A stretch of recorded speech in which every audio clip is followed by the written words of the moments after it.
Capricorn, this is for you. Usamang lugar kay Anton, guys, is God bless sa inyong lahat at pagpalain kay ni God sa inyong mga ginagawa at pinaplano sa buhay, trabaho ninyo at inyong buong pamilya. Kung sino nakasama ninyo sa bahay. Okay, Capricorn, this is for you. Okay. Message mo sa mga Capricorn, ibigay mo ang tamang message sa mga Capricorns para magkaroon sila ng guide sa kanilang mga gagawin at iisipin at paplanuhin. Thank you. Okay, Capricorn. Tingnan natin ang message po yun na napakahalaga. Nandito ang glitter. Okay, glitter. Come on stage. Start your shining. Okay. Kumbaga, dapat ikaw ay umangat ulit sa buhay. Ikaw ay mag-shine ulit or maging active ulit sa buhay. Huwag kang magpaka-boring. Kung ano man ang inyong ginagawa sa ngayon. Okay? Sa mga Capricorn na nandito sa reading is isipin mo ulit na ikaw ay still young. Okay? Kung ano man ang inyong age. Is ikaw ay andun pa din. Sikat pa din o sisikat pa din o may karapatan pa din na kumbaga umani ng papuri. Okay? Start your shining. Capricorn ay glitter. At isa pang mahalagang message po yun. Maring ilan sa inyo ay naboboring na sa buhay or something na nalulungkot or nawawala na ng pag-asa na wala naman na akong pag-asa o wala naman na akong magagawa pa. Okay? Tapos na yung aking, alam niyo yung kasabihan na tapos na yung kabataan ko o tapos na yung kapanahunan ko. Okay, yun yung narinig ko. Okay, Capricorn, tingnan natin ang message po yun. Andito ang ring ni Vola. Balance and complete state. Yeah, guys.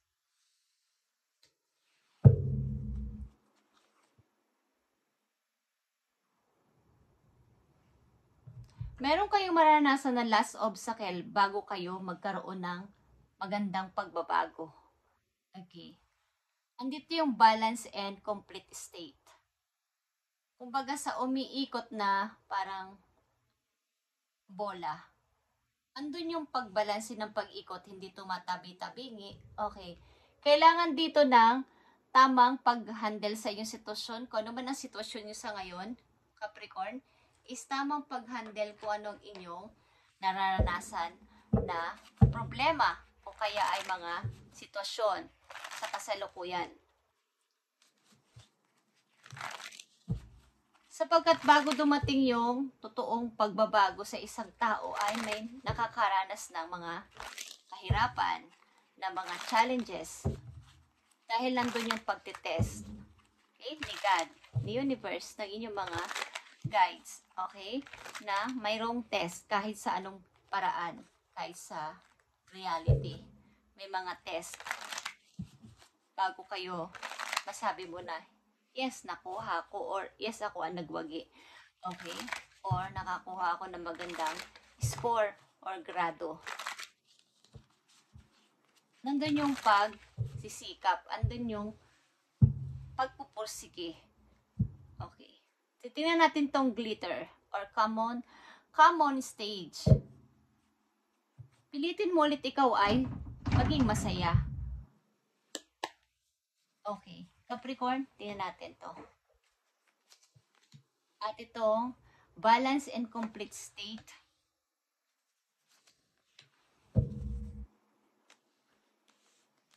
Come on stage, start your shining, guys. Nakita nyo tong 9 of Wands. Parang wala ka ng confidence o kumpiyansa sa sarili. Ayaw, yung ilan sa inyo ayaw nang lumabas or takot makipagsalamuha sa maraming tao o ayaw nang ipakita kung ano yung inyong talent o skills. May mga pagdududa sa sarili. Kakayanin ko ba to? Baka walang maniwala sa akin o baka hindi na ako pwede. Okay? Pero may nagpapalakas ang loob nyo dito na isang tao. Guys, nakita nyo ang 2 of Swords.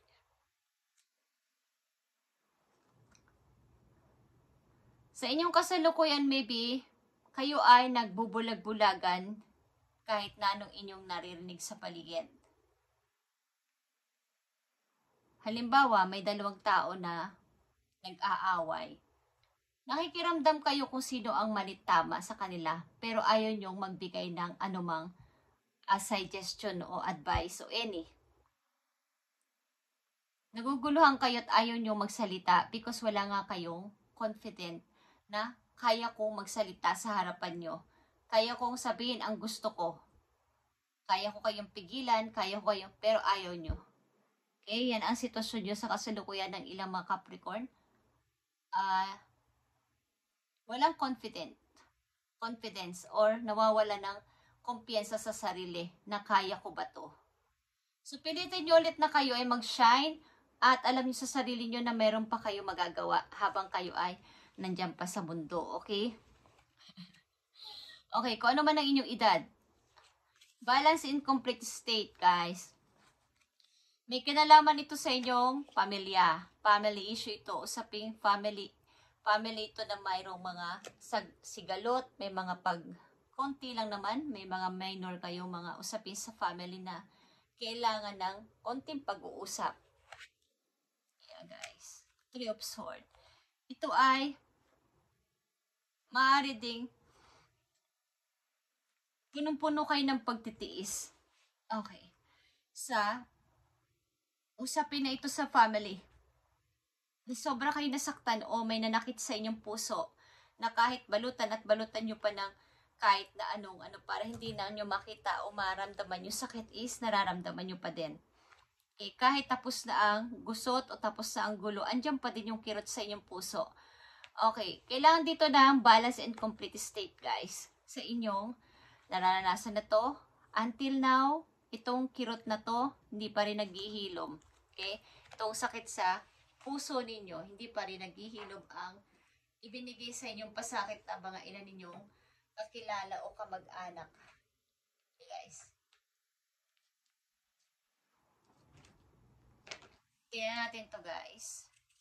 Capricorn, magkaroon ka ng kumpiyansa o tiwala sa sarili mo na kakayanin mo. Huwag mong lagyan ng limitasyon ang iyong sarili na hanggang dito na lang ako. Maaaring may nagpapayo sa'yo na lumabas-labas ka naman o ayusin mo ang sarili mo. Tignan mo ang kaya mo pang gawin.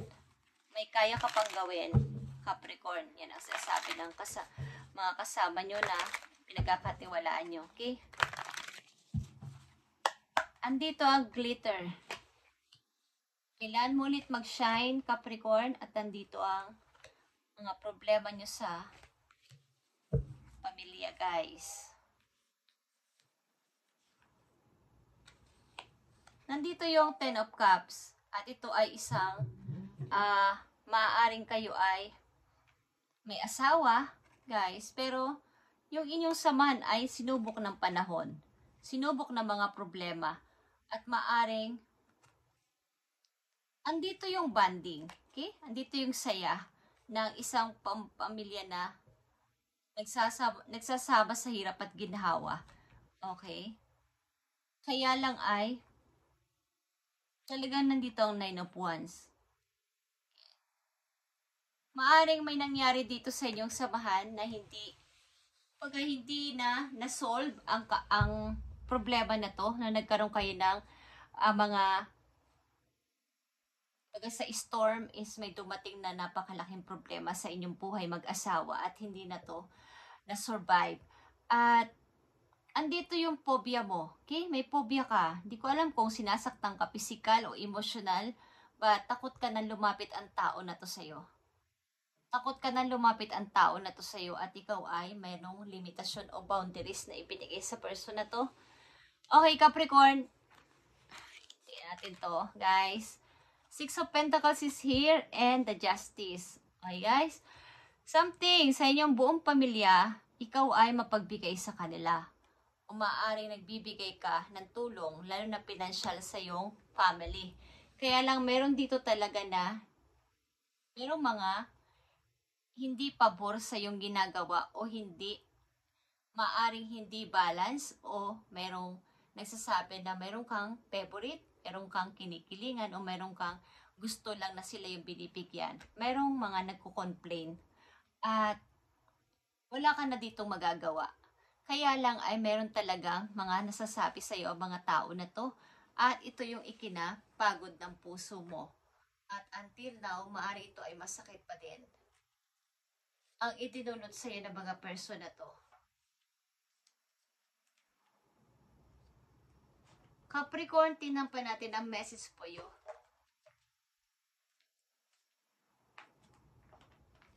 Gusto kong makita tong message sa inyo o paalala. Okay. Maaaring ilan sa inyo dito ay madalas sa loob ng bahay o ayaw nyo na magtiwala sa maraming tao.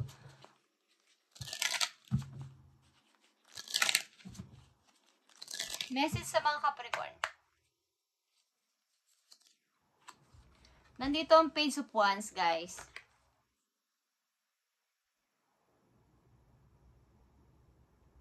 Honor and recognition of labor. Okay. Ilan sa inyo ay kung magtatayo kayo ng negosyo, magkakaroon kayo ng business success. Okay, sa ilang Capricorn, kung kayo ay may negosyo na, malit man to o malaki, magkakaroon kayo ng matagumpay na pagninegosyo. At lucky number mo dito is 48. Okay, 48, 45 ang yung lucky number.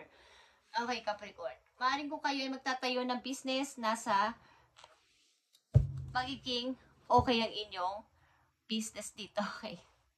Lumalabas ulit ang 48. The money saved indicates riches is outside is toward the person. It denotes losses by speculation. Okay. Maaaring lapitin kayo ng mga taong mahilig magnegosyo, guys. At kayo ay nakakatanggap minsan ng message na gawin natin to, Capricorn. Mag-start kaya tayo ng ganito. Kaya may mga suggest na ganyan. But, hindi nyo alam kung i-accept nyo o kasi nga wala kayong tiwala sa sarili nyo na kakayanin nyo to. So, kaya nandito ang mag-start ka ulit na mag-shine. Shining. Okay, Capricorn. Huwag mong sayangin ang buhay pa na nandito sa lupa na wala kang ginagawa. Okay. Kung may nagsasuggest sa'yo na ganito ay iyong itry. Hindi naman masamang mag-try. Kung hindi is napag-aaralan naman yan. At kahit po ulit-ulit is mas maganda yon. At nagkakaroon ng kumbaga mas lalong napapractice at nagiging perfect. Okay, Capricorn, tinampan natin ang message po yun. Paalala man to o mahalagang message para sa'yo.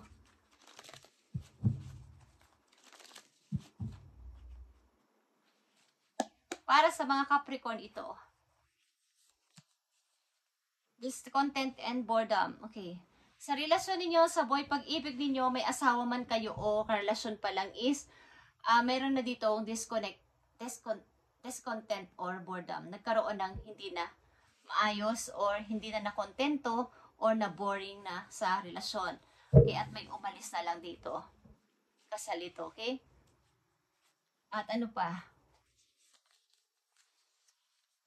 Foundation in achievement is here. Okay? Maaring after nito, meron kang makikilalang ibang person para sa'yo na magbibigay sa'yo ng magandang buhay at titira kayo sa isang bubong with your kids or yung inyong magiging anak. Wala pa kayong anak sa una. Okay.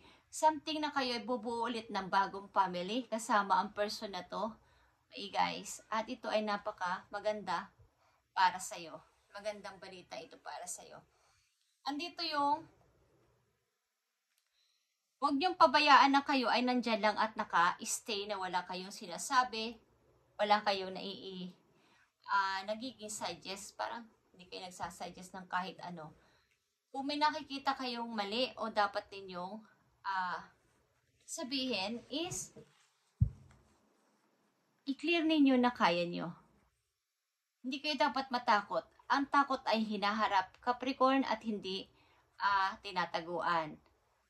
At maaaring ikaw dito ay pinapayuhan ng isang malapit na tao sa buhay mo na ikaw ay matutong lumaban o matutong magsalita o matutong ipakita kung ano yung kaya mo pang gawin.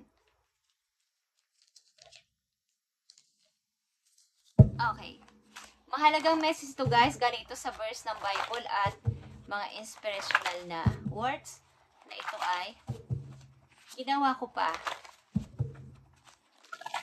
Siguro hindi ko alam kung 3 years ago. Hey guys, para ito sa mga Capricorn, mahalaga message for you. Para ito sa mga Capricorn. At yeah. Just go. Okay? Just go. Yan ang gustong sabihin sa inyo, guys. Ito ay napakagandang word para sa inyo. Sapagkat ikaw ay nakukulong dito. Natatakot, walang confidence at may phobia. Something phobia.